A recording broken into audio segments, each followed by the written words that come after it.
The Vitruvian Code was an artwork created by an American artist named Robert Homrich between February and September of 2013.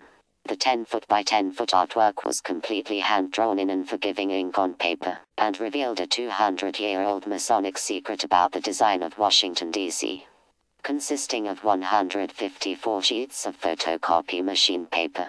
The drawing featured a scaled map of virtually every street in the metropolitan Washington, D.C. area.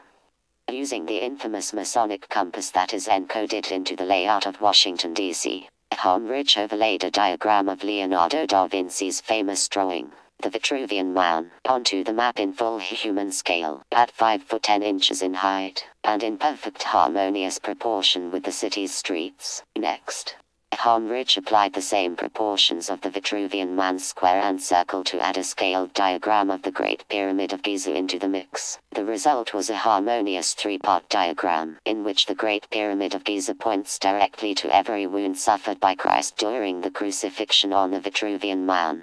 The missing capstone of the Great Pyramid rests perfectly around the head of the Vitruvian Man, representing the crown of thorns, while the pyramid's 4 vent shafts reveal 4 nail wounds, represented by 4 stars: Sirius, Alnitak, Kochab, and Thuban.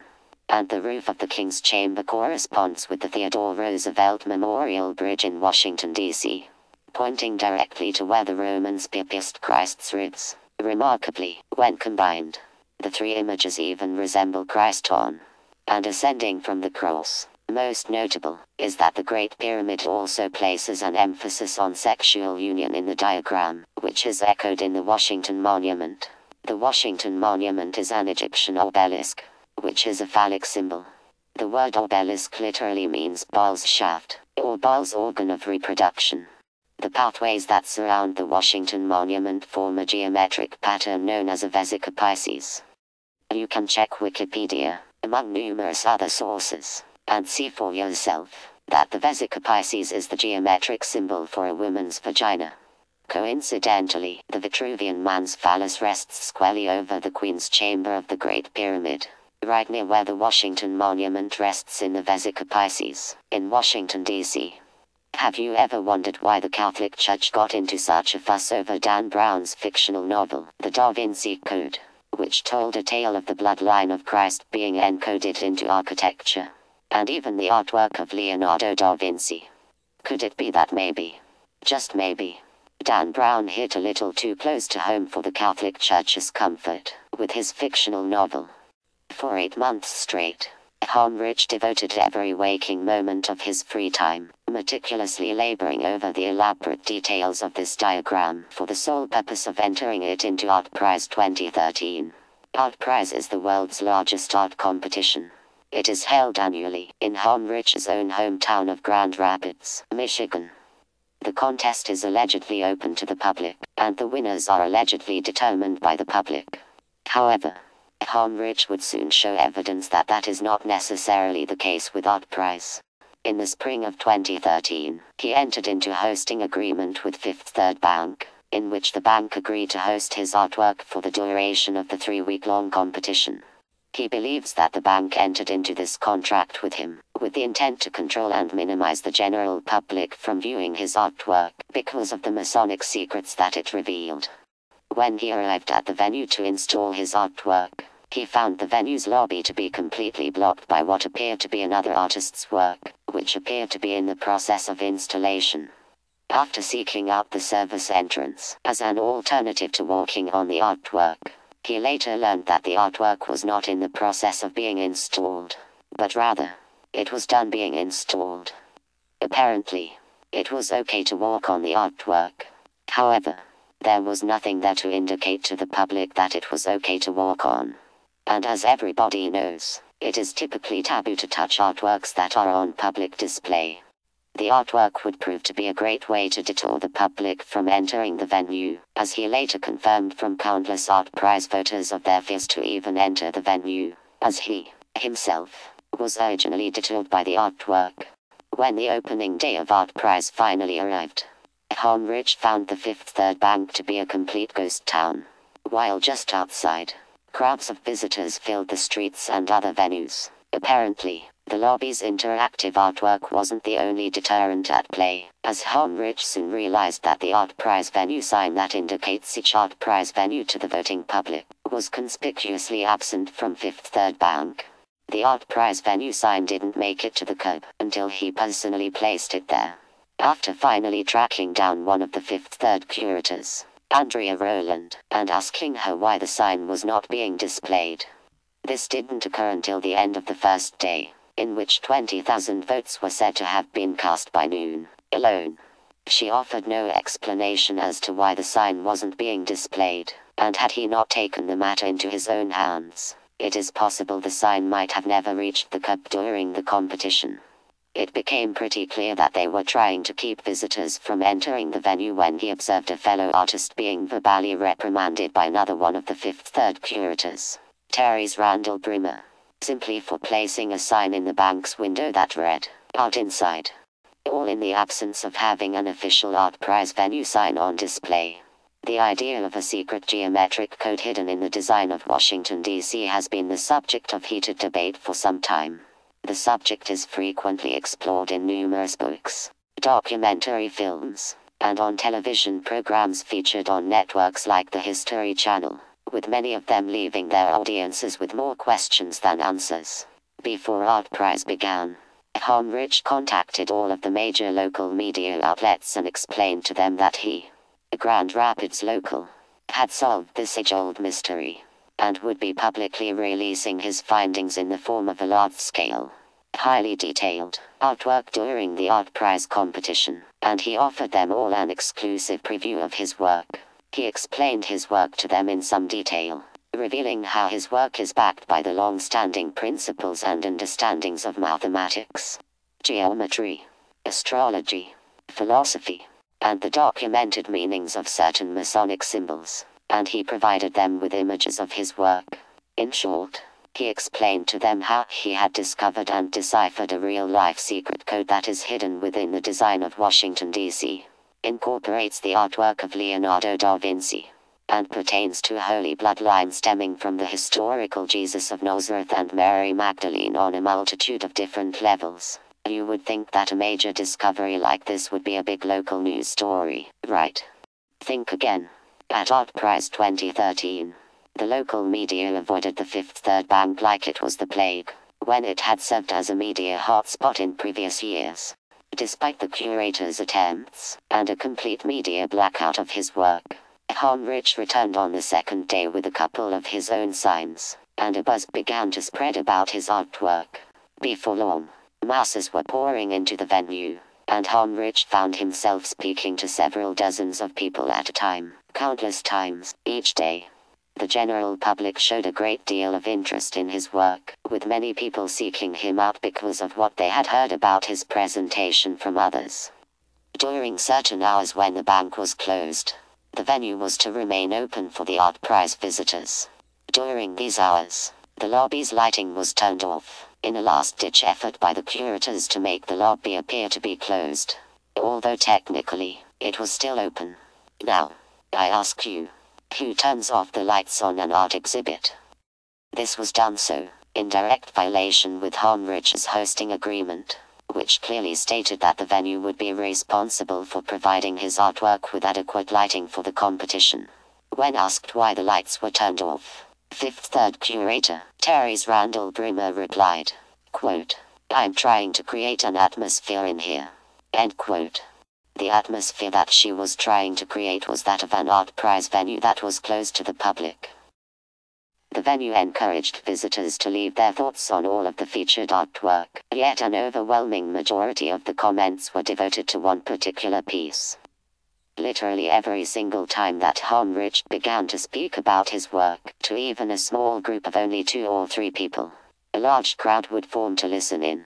Yet, despite all of the interest and controversy that this incredible artwork generated, it did not even rank in the top 100 ArtPrize entries. There is a reason ArtPrize doesn't allow the artists to track the competition's votes in real time.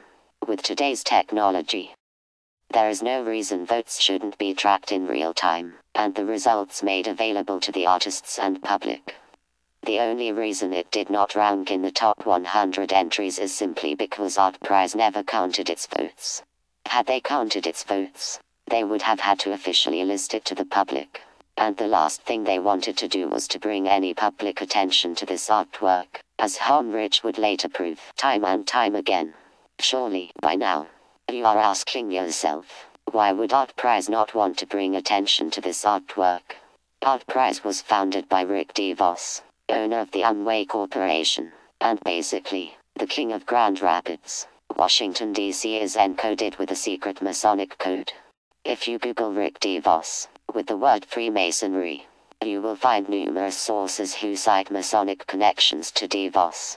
If that doesn't sell it for you, just look at the Amway Grand Plaza Hotel, which is located downtown Grand Rapids. It is well known that Freemasons like to incorporate their symbolism into their architecture.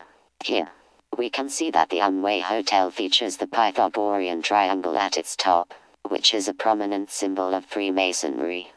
Rick DeVos could never face his fellow brethren of Freemasons, if they knew that his art competition had allowed the leaking of Masonic secrets.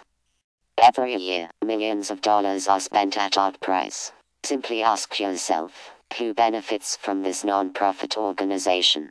At the close of ArtPrize 2013, Homrich offered harsh but valid public criticisms to the ArtPrize officials on their Facebook page, challenging their credibility as a reputable art competition. Rather than addressing his legitimate concerns, they instead opted to block him from posting on their Facebook page. With 1 month remaining before the start of ArtPrize 2014, he contacted the ArtPrize officials via an email, informing them of his plans to enter the 2014 ArtPrize competition as a rogue entry. In no way did his email indicate any intentions of violence, but merely stated, and I quote, "I will be at, or near, all of the most heavily trafficked ArtPrize venues, presenting evidence of a conspiracy orchestrated by ArtPrize officials to control and minimize the public from viewing my ArtPrize entry, because it reveals Masonic secrets," end quote. Because he used the phrase, most heavily trafficked venues, ArtPrize and the Grand Rapids police assumed that he was a terrorist, because apparently, speaking the truth equals terrorism. The following day, Homrich received a phone call from a detective with the Grand Rapids Police Department. Homrich informed the detective that there was nothing criminal about his email, and therefore, it was no concern of his. The detective informed him that he had read the letter and felt that it was vague. Homrich explained to the detective that his letter had been very clear, and to the point, and he asked him how he felt it was vague. The detective claimed that because he had used the phrase, most heavily trafficked areas, they were concerned that he could be planning an act of terrorism. Homrich then informed George Orwell's Thought Police that his letter did not, in any way, indicate any intention of any actions that are not completely illegal and protected by the Constitution of the United States of America. The conversation ended with both parties agreeing to play fair, as dictated by that wonderful and historic document. For the competition, Homrich had a provocative 3-foot by 5-foot sign printed up presenting the evidence of the conspiracy, as though it were evidence in a court trial. On the opening day of ArtPrize 2014, Homrich was so flattered that he had been assigned his very own team of 4 mean-looking detectives to snarl and glare at him all day, that he took their picture. The detectives finally backed off when they realized how they looked in the eyes of the general public, and that their attempts to intimidate Homrich were having no effect. For several days of the competition, he remained a permanent fixture in Rosa Parks Circle, the center of ArtPrize activity, driving home an encoded message to ArtPrize. Message to ArtPrize: you cannot censor true art. Only the artist has that power. During the competition, he collected signatures from supporters in the very same book that he received in his gift bag at the 2013 ArtPrize Artists Party. For his closing statement in this public trial in the court of public opinion, he made the ultimate statement, and the ultimate sacrifice. In public protest, Robert Homrich rolled out his 2013 entry, the Vitruvian Code, on the pavement of Rosa Parks Circle, and told the people of Grand Rapids that it was okay to walk on his artwork. Unlike the artwork in the Fifth Third Bank's lobby, At least Homrich had the decency to post a sign to the public, stating that it was okay to walk on his artwork. And even with the sign, it was no surprise that, with the exception of children, the idea of walking on artwork clearly made most people uncomfortable. Homrich had originally intended to physically present the signature book to the ArtPrize officials. However, with each new signature that was added to it, the harder and harder it became for him to part with. So, instead, he opted to just present the ArtPrize officials with photographs of page after page of the hundreds of signatures that the book contains.